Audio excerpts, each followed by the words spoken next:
and I was all conference. And for real, Taz, to this day, like that, my dream was all met. I wanted to be all met my senior year, but being all conference, a Division I all conference player, when many people told me I wouldn't play Division I basketball, that's my claim to success as a player. That's still big as an accomplishment. Everybody don't get to do that. Everybody don't get to play Division I basketball. Right. So when we talk about high school success, I feel a little like because I could talk about what I did in New York. Nobody here knows about it. Mm-hmm. So I felt the void, and I filled that void in college and more. So I couldn't talk some of the trash that some of my guys could about all Met, but my college career I'm real proud of. But you still talk. No, I appreciate it. But see, since we taking it there, okay. I mean, since we taking it there, since you had a little void as far as playing, now you that big dog coach. You know what I'm saying? Now you got programs hunting for y'all now. Mm-hmm. It ain't the same pilot. No, this ain't the same pilot. No, not at all. Y'all nationally ranked. It's only you and St. Francis on the pilot and St. Francis rocking and rolling. I mean, I hate to say that. I mean, full pride all the way. No doubt. Dies. No doubt. I believe in really goes. But with y'all, how y'all spank my team, it's not cool. It's not fair. You know what I'm saying? Y'all need to cut it out. It doesn't even feel. I'm not gonna lie. It doesn't feel right. Like Diego was when he was coaching. First of all, he was kicking our butt in the beginning. But we always had, we had some real thick games. I wish, a whole nother side. No, I thought Keith Boo was gonna be able to do something down there, man. I really did. I thought the energy he had in the gym. I mean, it's year one, and they were struggling. So you're not gonna be able to do so much. I do believe he was gonna be able to turn some things around and get some of the Dunbar tradition back going. I feel bad that situation happened with him, man. Listen, I don't know Keith, but I felt the same way you felt. I said, you know what, he got too much going for him. That he know what it takes. He know what it takes for this program where he want to go. Mm-hmm. But one thing about our program is it's the most political job. It's the most political job. Oh, absolutely. You know what I'm saying? Absolutely. Y'all alumni ain't playing, man. Yes, y'all alumni ain't playing. Really, the standard that's been set down there. The standard's been set down there is national. If you're not nationally competitive, you ain't done ball basketball. But that's unrealistic. It is. It feels that way, especially as a Baltimore City public school program. Yeah. You know what, though, Taz?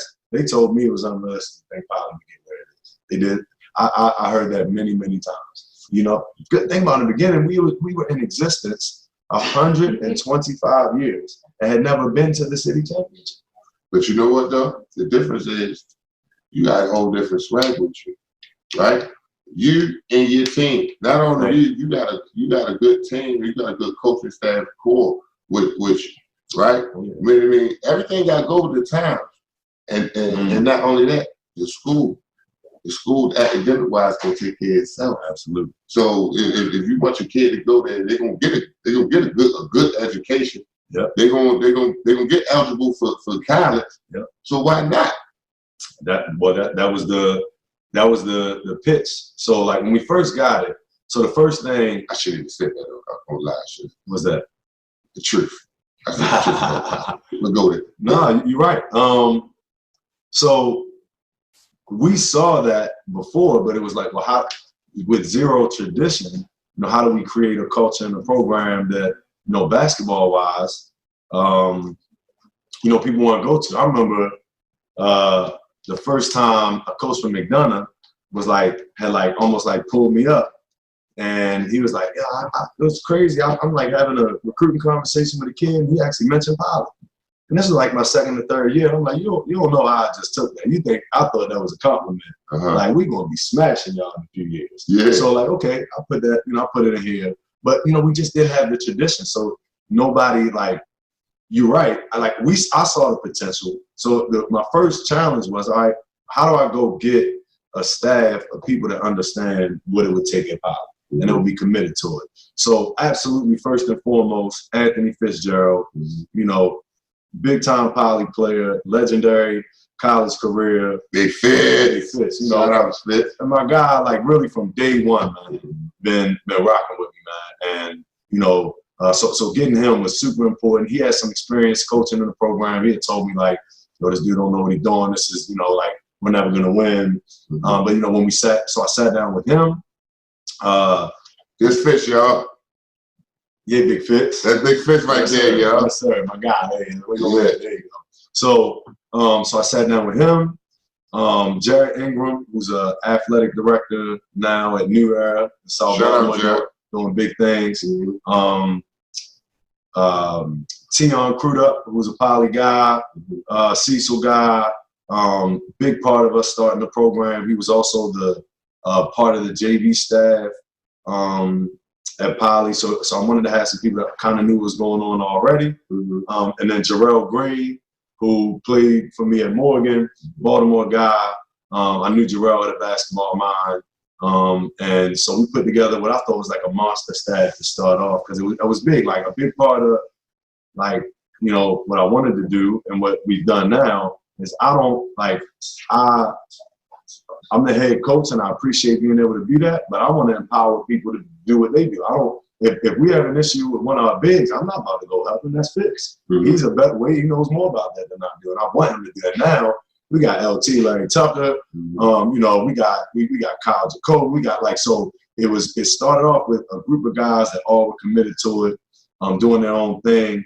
And my job, other than, you know, the basketball side, really the first thing I had to do was make sure, and people don't, you know, I'm happy to talk about stuff like this because people think they know how we built it, but they don't. The absolute first step was I had to figure out how to support the kids in the school that hoop academically in a way that they weren't going to fail out. Okay. And I'm a math teacher there, so I got hired as a math teacher. I can't be phony about my commitment to academics. If I come in here and I remember that as a player, remember how I left by failure. Yeah. So I'm coming back. Some of the teachers that taught me being a fool in high school is now my coworkers. Yeah. You know what I mean? So like I have to show I did not come here from playing college ball and coaching college ball. So you know, I didn't even skip over that. But I coached at Morgan for 4 years and went to the NCAA tournament as a coach. Started a community-based camp. Oh yeah, because we need to get on how you. What made you go into coaching? Like, or just so after my senior year, so I like I said, my father was a teacher, so I got my degree in math, and I was going to get a master's in education. So I knew that there was a possibility of me teaching. I wanted to play pro. You know, I wanted to play professionally. I actually spent the summer after my senior year in California training to play professionally. And, you know, I talked to some agents, was, you know, hoping to do that. You know, if I ever got a chance to do it, I wouldn't have been. It was a blessing. At the end of the summer, I tore my knee, everything in my knee, just tore it up. And so I knew at that point, like, you know, I saw a doctor about it. I had already had a knee surgery going into my senior year. And they basically said it'll take over a year to recover from. It's gonna be a real tough surgery. And they also said that, so I didn't. It was like there was some ligament damage, but it was some tissue, some cartilage in there that they basically. I've never even heard of the injury that I had with kids that I've coached. Like, but anyway, the doctor told me that, you know, if you don't get the surgery, that over time it could kind of work itself out. You know, maybe like, you know, but it'll take a couple years. You might have to do physical therapy.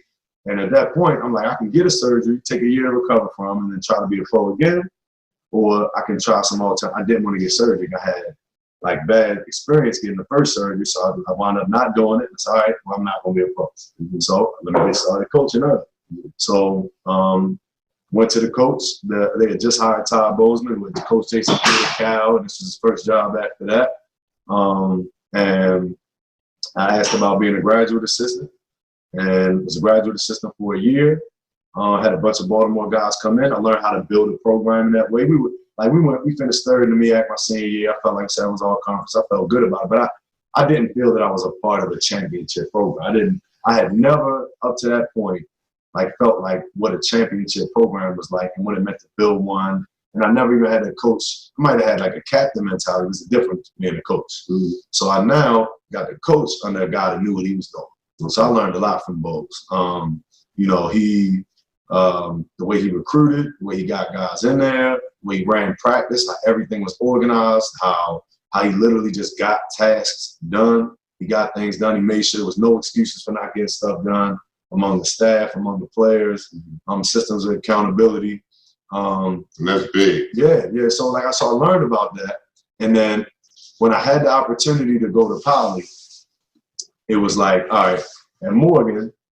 So Morgan had never won. We went to the NCAA tournament. So they went 3-26 the year before I played there. We won 8 games, 12 games, and 16. My sophomore, junior, senior. So I felt like I was a part of helping. Didn't play for a year. And so the next year is when Bowles came in, and he completely turned around to go to the NCAA tournament. And at that point, when job opening for math and basketball came to Poly, I'm like, you know, this is a chance to do this again, to like take something from the ground. No, because Poly had won like 3 games a year. This like your baby. This will be your baby. This will be mine. Yeah. You know, when I watched a man come develop the Morgan program, which was great, I learned a lot. I can do this with my people, with my friends, with my guys. Right. You know what I mean? So the opportunity came. I jumped on it. Got that staff together. You know, started coaching AAU as well with Bub and Baltimore Elite. Our staff started getting committed. You know, and then just like I knew that the guys felt it felt right, man. Even in practice, it was challenging that first year. We lost to Southside Academy. We played City that first year with Nick Faust, Big Charles Tapper. We had Poly. I put my suit on. My first time putting a full suit on. Taz is 27-0, like 5 minutes into the game. 27-0. So, but I knew it was a part of the journey. You know what I'm saying? I knew it. Like I'm sweating in there. We had the band, the cheerleaders. I set up we brought a DJ because I wanted to set up. This is what our game's gonna look like when you get there. Okay. Because it had never happened. So I remember that game because it was a real kick in the rear. But I also remember like this is what it's gonna look like. This is what I want the atmosphere to be. I just told I'm gonna have a better team. Yeah. So we went through that or whatever. Wound up getting a kid, John Crosby, to come in. Who was a point guard. Wound up going to Dayton. Just finished the Delaware State recently. And Chaz Brown, who played at Duquesne. So we had 2 guys come in year 2. Kind of built around them. There was a kid on our JV, Darian Stokes-Graham, who wound up being our first All-Metro player. Came up through the program. And then year 1, we just got our butt kicked everywhere. We beat Douglas that year, who was they were good. I think they were like maybe number 15 as our first ranked team we had beat. But then year 2, we got these guys come in, and we starting to really generate buzz. I remember we weren't ranked. We wound up playing Emerson, Dansler, my guy. And while I was coaching in Morgan, I remember watching him win the city championship with Emerson, with Stanton, Kid Pee Wee, Kayvon Pyatt, and it was inspirational to me. I tell them all the time, like, me coaching high school basketball has a lot to do with me watching what Dansler did in the Emerson community with those guys. You know, you could just tell, like, that was it was real. He was legendary to me. My son played over there. I know. Shout out to Daz. Yes, sir. So shout out to Lil Taz. Yeah. So we beat them. Still not ranked. That was our second ranked win, and then we got killed coming to Pop. So this was the entire second year to me. Was those 2 games. So Kill comes to Poly, they number 1. We unranked. And I just remember, I remember the whole day, Taz, like, this gonna be the day. This gonna be the day, yo. I knew it. I just knew it. I'm in the hallways with my shirt and towel, like, yo, we ready to fuck Patterson up today. I'm telling everybody, I'm getting the school hype. You know, I got the obviously I'm gonna talk like that to our regular students, but I'm telling our players this. So the game winds up coming, and we beat him in double overtime. Kill had 45. Beat him at the buzzer in double overtime. I run on the floor, slip. I had some slippery arrows on. slip, bust my tail, fall on my back. Oh, it was pandemonium. Man, So it was pumped. It sounded like you were charged up. Oh, super charged. The whole gym was like. So the thing is, we have no history of this at Poly in basketball. You know what I mean? Like, so like the whole goal is like, you know, we went through this hard year, and at this time, Ted, like when I tell you that I was working hard, like I was getting to Poly at about 5:30. This was before I had kids, before I was married. Getting to Poly 5:30 in the morning. I'm leaving 8:30 p.m. Like most days. You know, we doing weights in the morning with kids. I know I ain't playing college basketball. I don't care. We gonna work. We're gonna establish this culture of work here. So we do weights in the morning. We got kids like, yo, I gotta get to Poly at 5:36. I'm like, yes, this is how we're gonna do it. Yeah. So I'm working, we working. And then, you know, we get some other guys in. I'm picking up John Crosby, you know, most mornings, you know, getting out early, working.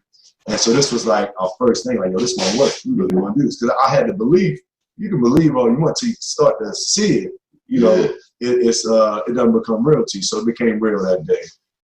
Continue to grow. It became so wound up losing first round of state playoffs at the beating Patterson because we weren't really there. We had just played out our minds that game. We had some good players. But the next year was our first regional championship. Went to Comcast, big deal. You know, we going to Comcast, some Poly had never done on the boys' side. Our girls coach, you know, she is the truth. Championship at the championship. But, you know, like I said, our basketball program for boys was non-existent as far as our success. So won our first region, which was our goal. We sat down, as I was talking about Morgan, is let's first, because the city championship, I thought, you know, I knew it would be harder than getting like a regional one. So I let us do a region. Then we go establish we can win a city championship. Then we go win state. Then we will get nationally ranked. Then we're gonna win a national championship. This was the meeting we had. Yeah. And you know, if you're outside that meeting, hearing somebody say that about Poly basketball, you think, you know, that's crazy, right? And we just beat the defending national championship this year. So we in stage 4 now, but back then, you know, so we got our first region. 2 years later, we coming up. Don't worry about it, y'all. We'll get there. So we won our first region with John Crosby and Darian Stokes-Graham as our 2 best players. You know, was just a great experience. You know, we traveled on the road. We wound up going. So we won the regional championship at Paint Branch High School. They had like, you know, it was sold out hours before the game. You know, the crowd was crazy. It was you know, it was just an experience. Like, you know, we're becoming a legitimate basketball program. Yeah. You know? So you feel like you're in like y'all rock star every school you go to. Yeah, we weren't rock star yet, but we were like in the conversation. At first, we just had to get in the conversation. We had to, like, Poly and basketball was not part of the same. You talk Baltimore basketball, you're not talking about Poly. Right. You know, so I felt like, all right, you know, we might start to get in these conversations about, you know, who the better teams are. So, hold up. Yep. Now, all right, y'all had Paint Bridge. Y'all get your first region. Won the first region. What did that do as far as recruiting? Did it jump up, did it spike? Or was it, because now you're in the conversation. It's a great question. And it's interesting because, so it immediately, it was like, oh, everybody want to come. But nobody could get in. You know, so we win. And Justin Jennifer about to come up, play with John. And the twins that wound up getting in city. Now, yes, they did get in city, and they did not get in Poly. We're supposed to have the same standards. And a whole nother topic. Jordan McNeil wound up playing at Towson. We had all these guys, nobody could get in.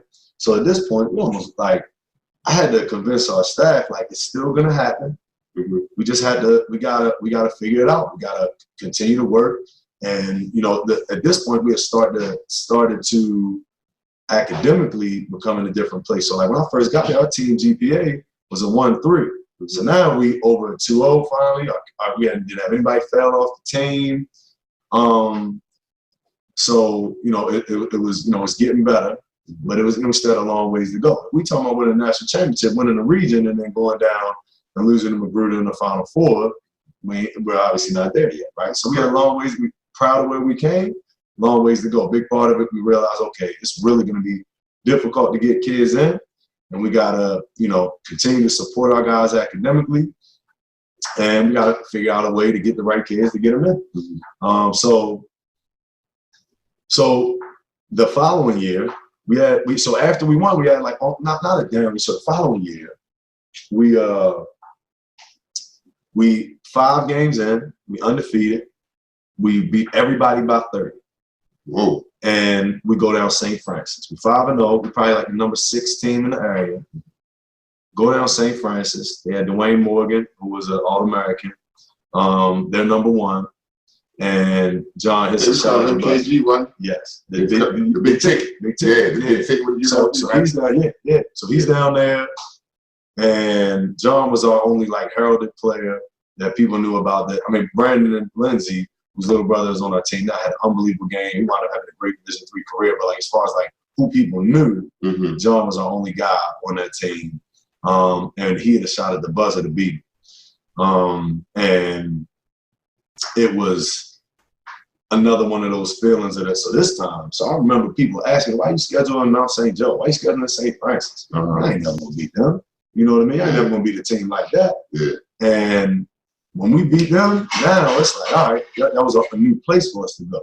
We beating the top private schools in there, because this is also one of the stigmas is like people think, and that's why I'm so happy we got guys like Coach Ty Douglas and guys putting into public schools in the city. What we don't need, now I'm not saying that we don't need private school, but we don't need young people thinking that the only way that you're going to be able to have a successful basketball journey and student athlete experience is you got to go pay for it in private school. Right. So my fault will cut you off. No, please. Because now that you're saying that private school, we sit up here, we ain't hating on the private school. That's not what we doing. However, there's another side to those private schools too. A lot of those kids go there for a year, gotta leave, still got a bill, the parents still got a bill to pay, and then you scrambling in the summertime looking for a place to go. Or you still don't got your transcript, they're not trying to release it because you got a bill to pay. But that's neither here nor there. That's another story in itself. The TSCV gonna get to that. That's neither here nor there. Well, invite me on, because I'm for that one, because I got a lot to say about the private public thing. I mean, the thing that I love, and I'll leave it at this when it comes to it, about Poly, I think a lot of times when some of the private schools take kids out of Baltimore and, like give them a private school opportunity, but they look at the kid as an outsider, like we doing you a favor letting you go to school with us, right? And that ain't how you want your experience to be. Like whereas at Poly, we all here together. This is all, in fact, nobody really cared that you hoop like that, especially back then, and the teachers aren't going to care at all. And I'm going to treat you different because of it. So you have a real authentic experience socially, and, and I appreciate that about what public school can bring. You're not taking somebody to put them somewhere else and then having outside stuff happening. We all in this together. Right. So more about that. I won't talk. No bad talking about private. Yeah, we can go there. We're moving on. We're moving on. Now let's speed it up a little bit. Yep. Let's speed it up because, like I said, y'all went from not being mentioned to people, your name in the conversation. Then now your name is being considered. You competition to other schools now on a whole nother level. And now y'all is that team. Y'all is that team. Now teams hunting y'all. Like I do that feel. Like, can you tell people your accomplishments, the championships, the rankings that you and your team and took part in? So the team that really started it when it came to state championship level basketball was a team that had big kid Jordan Jones, who's at Marist now. Christian Charqui was our point guard. We had Demetrius Mims, Devondre Perry, and the kid Torrance Stevens. That was our starting 5 on that team. And we went undefeated in the city. We got our first #1 ranking, and this was Dre's junior year. Jordan senior got our first #1 ranking, but we had a really tough schedule. So the whole time, one of our philosophies, we play the best. And we don't care if we got like a bad state season. We won't play all the top privates. We won't play out of town. You know, and at first people were looking at me crazy. And now people understand, like, if you really want to be that level, you got to play. So anyway, those guys had this great season. We went to Ohio that year. It was the first year really traveling. We come back and we get upset by Woodlawn in the state playoffs. And I mean, heartbroken. Dre break his hand in the locker room. Everybody crying. We thought this was gonna be our state championship year. But that moment, like, once again, you know, it's part of the story for me. Is like, it's always starts. The success starts with the failure. So, but I looked in Dre's eyes and I knew it. Like, oh, next year, his senior year, it's over. And I mean, this dude had the best state playoff run I've ever seen. Really? He averaged 29, 14, and 7. And those are real statistics. He had down at the state Final Four. He was overall, he was 8 for 10 from 3 in the 2 games. And this dude is he in transition. He's about to be a senior at Temple this year. He put us on his back. I mean, we had other guys. Torrance Stevens had a big game that game. Demetrius had a big game in that game. He was at Towson now. But Dre, you know, that first state championship run, that's a picture right there in the middle from it. I mean, pure joy, man. We had Ra just came in as a freshman, who, you know, brought all kind of new toughness and leadership. And then we had a senior put us on his back. And then year 2, the second state championship run, now Dre left. We had a dude put us on his back, 30 game in the state playoffs, all this. Now we have Justin Lewis coming and Monty Walker. So we had a couple guys come in after that run.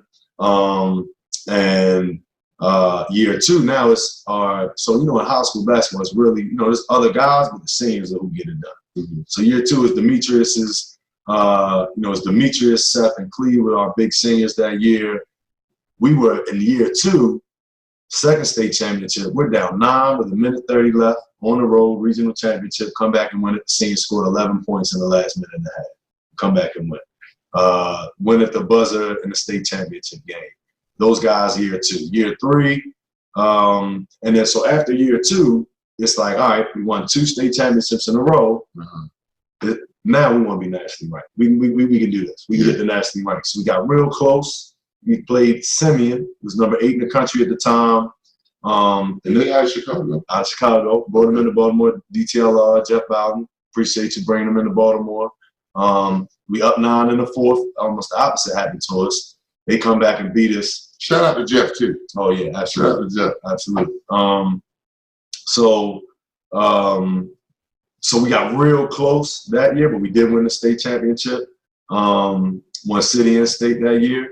And then that was our first year doing that. That was a big deal to us. Good too. Most definitely. And then it was this year, which would have been our 4th state championship. We made it to the Final Four. But what we did do this year, we played in a beach ball classic down in South Carolina. Did a lot of good work down there. Went 3-on-1. Shouldn't have lost the one we did. And started getting calls like, yo, you guys are right on the verge of being nationally ranked. Like, right there. You know, keep working. So played St. Francis. Became a rival. We got our name moved up with us. That's the rival now. It's so funny. I'm telling you, the talk of the town now. Everybody used to say, I remember, like, why you schedule St. Francis? Y'all gonna get embarrassed. And now we're 4-4 in 8 games against them. So we talk about that. That's a real rival. That's a real rival. It's going now. It's you know, and I appreciate Nick. You know, he's not far from my area. He's a little bit. Yeah. Shout out to Nick. You know, so like. Me and Nick talk about it a lot. Like, we hate each other that day, but it's real. It feels good to be for Baltimore basketball, having this rivalry, and like really wanting to work together. So, you know, having, you know, that next step to become a nationally ranked team and seeing them do it at the same time. I don't think we should have lost them this year when we did.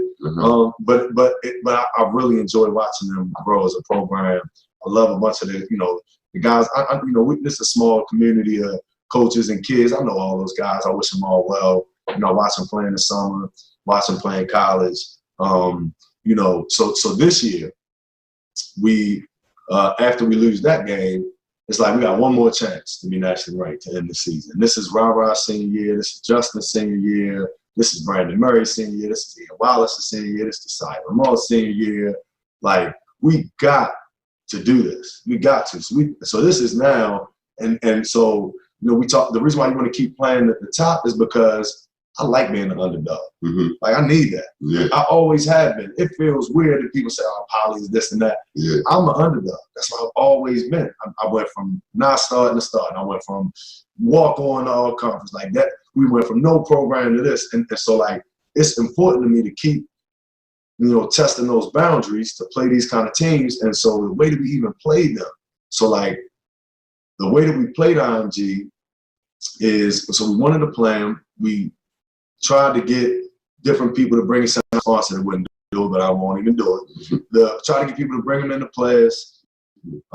Didn't happen. Like, we gotta make this happen. So we wound up partnering with somebody that could. We finally get the game, and the state tells us no, we can't play them. They're an elite school. They do the international recruiting. Y'all can't play. So I talked to my guy Nick Mosby, tell him the situation. This was after we got him to commit to coming, and took it to the state level. Wound up getting us, approval to play him. You know, so it was all this work. And I mean, that wasn't like, it sounds like an easy process, but it was hell. It was so much just to get him to come here to play us. So, and you know, St. Francis playing Oak Hill, we playing IMG, this big Baltimore basketball event. Super happy about being involved. I'm just like happy the magnitude, looking around, seeing all the people. Man, that was good for the city, man. Man, look, everything stopped. Everything stopped. Everything stopped. It was nice. It didn't. Go ahead. No. So it's great to be a part of it. And then we walk in the gym, and St. Francis is working Oak Hill. I mean, so it kind of scared me a little bit. I'm like, I wanted them to win, but the blowout, I know IMG is like, well, that ain't happening to us. And I knew we won't blow IMG out. Yeah. So, you know, they got 2 McDonald's All-Americans starting. They got 5 guys that are in the top 10 in their class. At this point, we ain't had none. We got a guy who wound up being ranked after that game, who was up and coming, going to be unbelievable. Kwame Evans Jr., Kwame's son. But for this game, he had a big time game in that game. But for this game, oh yeah, he's legit. He definitely might be in that. He definitely might make that game. You know, so that's one of our goals. We wanted him to be out first. I mean, we wanted to be Justin. We thought he had a chance, which he came close, but we feel like, and he gets it done off the court too. He's a 3-7 student at Poly. He's awesome. But going back to that game, you know, the mentality going in, like, you know, I talked about where we started. Like, this game, more important than any state championship to me, because this is level 4 for us, right? All right, is be competitive, win a region, win a city, win a state, and then get nationally ranked. And that, from state to nationally ranked, is a big jump. Yeah. You know, we talking about plenty of state champions don't even smell national rankings. So this is the game. So, you know, leading up to the game, so they played 2 nights before us, and I knew, I spent 50 hours watching film with them. I watched their 5 games they played before us multiple times. I knew everything they ran. I knew the tendencies of all the guys. Fitz is our guy as far as scouting. Great job scouting people. But this particular game, I jumped on with them because, you know, I love doing it too. I do some of it, but like I said, I like having our guys. That's so boring. So boring. You know what? I learned to love it, Taz. I learned to love it because this is my impact. I can't hoop no more. Yeah. The only, if I know what they're going to run before they run it, I see a tendency that maybe they'll get 1 bucket for this kid when he would have got it if I didn't tell his defender about it. Yeah. That's how I can impact the game. So I got to be real meticulous with it. So I felt in this game, I went into the game feeling like I've never been more prepared to coach a game. And I knew our guys, were prepared to play the game. You know, we had the talent to do it. We had the heart to do it. We had the leadership. We had the seniors. We had the young guys. And, you know, it was a classic. Right? I hit the shot at the buzzer as he does, and it was like, so I don't know if you saw the clip. I wound up running the security guard over. You didn't see that? Oh, that's like 40,000 views. I'm going to show it to you after this. But I wound up, so we won. The instant we won, I felt like I had to run. Like I had to go somewhere. I didn't want to run in the middle of the court because I'm like, I don't want to make it look like it's about me. So I tried to run out the gym. So I run over to the door, like move the security guard out the way, knock him over, excuse me, run out in the hallway, like ball up in a little corner, start crying like a baby. Like it felt like, you know, like those mornings waking up to the late evenings and then the staff the way it grew and the program. It's like, yo, this is, you know, we just beat the, like, I remember saying to myself, like, we just beat IG, yo. Like, Poly in basketball just beat a $90,000 a year international sports academy that has, you know, 5 top 10 players in their class. Yeah. Like, that didn't just happen, yo. Like, that ain't just happened. So it was, you know, that was a big time feeling. Kwame stepped up big time in that game. Justin was great in the game. Brandon, Rye had the game winner. Man, hold up. Rye has 4 state championships. He has 3. 3 state championships. And then we won that game. We going into the state playoffs, and we about to mop everybody. You know, so we went we get a blowout first round, play City in the second round, it's tied at halftime, crazy in the gym. We wound up winning by 30 plus. Guys put on a show in the third quarter. We wound up getting up like, I've never seen anything. Like we were tied at halftime, 4 minutes into the third quarter, we was up about 25. It was unbelievable the way we came out at halftime. People asked me what I talked to the guys about at halftime. It wasn't no crazy. I actually tried to calm everybody down because I knew he was panicking. Like, we can't lose the city and 4 people running. That ain't happening. So I tried to calm everybody down. Like, they want us to go crazy here. Like, we're better. It's going to show in the second half. It's locking up the game plan. Let's get all the craziness. Took them out. And then the following round, played in the regional championship, won by 35. And we were playing the state Final Four. We were leaving the locker room to get on the bus. I had just heard the Big East tournament was canceled. I get a phone call from my AD, and he's like, yo, the game postponed. Next day, he's like, yo, I think it's going to be canceled for a while. And then so I'm talking to the guy. I mean, nobody even knows what's going on now. At that point, we ain't know nothing. So, you know, it was really hard. So when you talk about Ra, he won 3. And, you know, as a point guard, and especially, you know, as one that, you know, he was a great defender for us. He had capability of scoring, but he did sacrifice some of that to play with better guys and, you know, be a point guard. And, you know, not in a way that I felt like he had to give up his game, but in a way that this is what it was to play on this level team. Yeah. And so I say that to say that was his thing, though. His thing was he was going to be the first player to ever do this. I mean, that is a legend. I mean, he's still a Baltimore basketball legend, but I felt he was the particular that Ian Wallace was on all 4 teams, but Robert was a starter on all 4 teams. And I felt awful that he didn't get a chance to get that 4th state because, I mean, no disrespect to the other teams in the Final Four, but we were a class above the public schools in the Final Four in the 3A. We were very confident we would be able to get that done. Y'all would have won, man. Yeah, y'all would have won. And shout out to Rob, man. Shout out Howard. He just left for Howard. I saw it all over IG, like pictures of him just getting there. So I want to say he either got there yesterday or maybe the day before. Okay. Yep. All right, look, before we get off of here, I got a question. Do you think y'all gonna play this year? Do you think it's gonna be a season, high school season this year? You know what? My answer to any question about this is if I tell you I know, I'm lying. So I don't know. What I'm hoping for is that as a country, we get our stuff together and get past, you know, we can do what we got to do, get past it in 2020 for the rest of this year. We have a shortened season in the beginning of 21. That's what I'm hoping for.